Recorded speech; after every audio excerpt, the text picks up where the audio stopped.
Tan Sri yang betul tentang pembinaan kapasiti. Tidak boleh dinafikan bahawa pendidikan atau sistem pendidikan merupakan asas kejayaan ekonomi mana-mana negara. Oleh itu, semua pun kerajaan telah membuat pelaburan dalam pendidikan. Tetapi nampaknya kita tidak lihat keberkesanan yang diharapkan. Dalam penguasaan bahasa Inggeris telah terus jatuh menurun. Dalam aspek sains dan matematik, saya rasa kita harus melipat gandakan usaha supaya kita tidak ketinggalan oleh negara-negara jiran. Tidak boleh dinafikan bahawa Malaysia kekurangan jurutera. Malah di Pulau Pinang sahaja kita kekurangan lebih daripada 1,000 jurutera elektrik dan elektronik. Saya pernah terpaksa menolak satu tawaran melabur sebanyak 3 bilion US dollar kerana saya tidak boleh menjaminkan untuk membekalkan 1,000 jurutera elektrikal dan elektronik kepada pelabur asing. Dan ini menunjukkan sesuatu keadaan di mana kita mesti memastikan ahli-ahli profesional dan jurutera yang penuh berkaliber dan berkemampuan untuk memenuhi aspirasi syarikat-syarikat antarabangsa. Dan dalam aspek ini, saya rasa kita harus melipat gandakan usaha ini. Dan kalau boleh, saya ingin meminta bahawa pihak kerajaan pusat jangan lihat hanya dalam sudut politik. Lihatlah dalam sudut kepentingan nasional, di mana syarikat pelabur asing telah menjadikan ia sebagai tapuk pelaburan utama, pilihan utama. Saya rasa di situlah adalah tempat yang paling sesuai untuk mendirikan institusi pengajian tinggi untuk jurutera dalam bidang khusus. Kerana selain daripada pendidikan atau pengajian tinggi, mereka boleh mendapat latihan praktikal secara langsung daripada syarikat-syarikat yang bertapak di situ. Contohnya di Pulau Pinang, dianggap sebagai Silicon Valley Malaysia. Mengapa tidak boleh menubuhkan satu institut jurutera di mana pelajar boleh dapat latihan dan training secara langsung, di mana mereka boleh menambahkan skill set mereka supaya apa yang dibelajari boleh diaplikasi dengan serta-merta.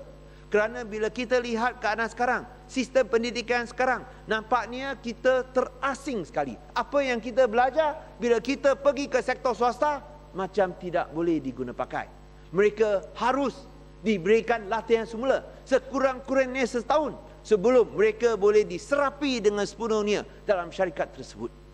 Oleh itu, saya ingin carankan, kalau kita hendak mengurangkan, if we want to quicken the learning curve dengan izin, adalah penting bahawa apa yang mereka belajari adalah relevan, ada kaitan secara langsung dengan keperluan teknologi syarikat-syarikat tersebut.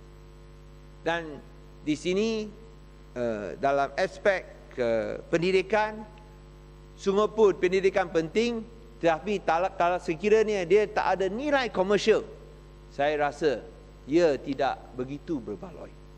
So di sini saya ingin meminta sekali lagi bahawa kalau kita nak meningkatkan daya saing, adalah penting bahawa kita mengenal pasti dan mengakui kelemahan yang wujud dalam sistem pendidikan. Kita pun mesti keep up to date, mengemaskinikan diri sendiri. Apakah teknologi baru yang relevan? Satu lagi perkara tentang memperkasakan kapasiti ialah tentang usaha kita untuk membolehkan golongan hawa atau wanita memainkan peranan yang penting. Dan tentulah jumlah wanita yang berpendidikan tinggi dan memainkan peranan saya rasa telah bertambah. Malah kalau kita lihat di perkhidmatan awam, sungguh pun lebih daripada 53% adalah golongan lelaki. Tetapi bilangan yang memegang jawatan penting sekarang kita boleh lihat kebanyakannya datang daripada golongan wanita. Dan oleh itu, kita harus memberikan ruang kepada mereka. Dan kita alu-alukan usaha untuk mendirikan kreche ataupun tempat asuhan supaya ibu bapa atau ibu mereka boleh pergi bekerja.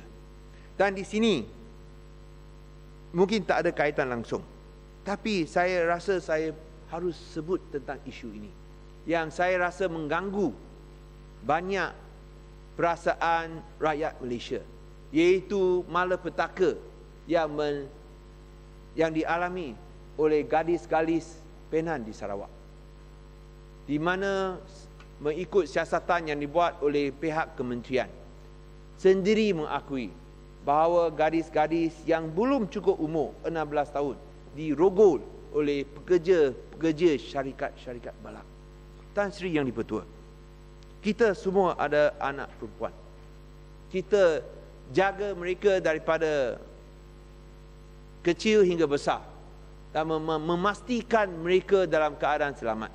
Dan saya rasa sebagai bapa kita tahu perasaan kalau ada apa-apa berlaku kepada anak-anak perempuan kita.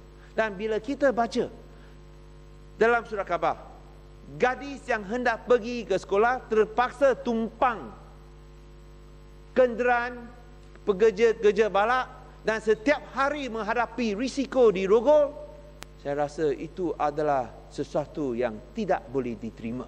Ini bukan sahaja memalukan negeri Sarawak, tetapi memalukan satu Malaysia. Dan saya ingin mengecam dengan sekeras-kerasnya tindakan sedemikian. Sehingga sekarang kita tidak lihat apa tindakan yang diambil ke atas perogol-perogol tersebut. Janganlah berulang lagi apa yang dihadapi oleh saya. Bila saya nak membela gadis yang dirogol, perogol terlepas, saya pula disumbat penjara. Kita tak mahu perkara seperti ini berulang di Sarawak. Dan sekiranya kita tak boleh membela anak-anak gadis yang cukup umur, jangan cakap satu Malaysia. Ini satu perkara yang memalukan sekali. Sekali lagi, Tan Sri Yang di-Pertua, saya ingin meminta ambillah perhatian serius dalam skandal seperti ini. Janganlah, do not be in denial mode dengan izin. Kerana ini adalah satu perkara penting. Gadis-gadis yang terdedah dengan risiko rogol setiap hari sehingga ada yang hamil atas jenayah seperti ini. Dan sehingga sekarang tak ada sebarang tindakan diambil. Dan apa yang lebih mendugacitakan ialah masih ada pihak yang cuba menafikan kejadian seperti ini. Sungguh pun telah disahkan oleh pihak kementerian bahawa ia telah berlaku. Di sini saya harap bahawa kita janganlah lihat dari sudut partisan. Kita harus lihat dari sudut kemanusiaan dan hak wanita. Dan saya percaya semua pihak ingin memberikan bantuan kepada mangsa-mangsa tersebut. Yang pertama, memastikan penjenayah tersebut ditangkap, ditahan dan didakwa ke mahkamah. Yang kedua, membela nasib gadis-gadis tersebut supaya mereka tidak perlu menghadapi risiko dirogol kerana hendak pergi sekolah.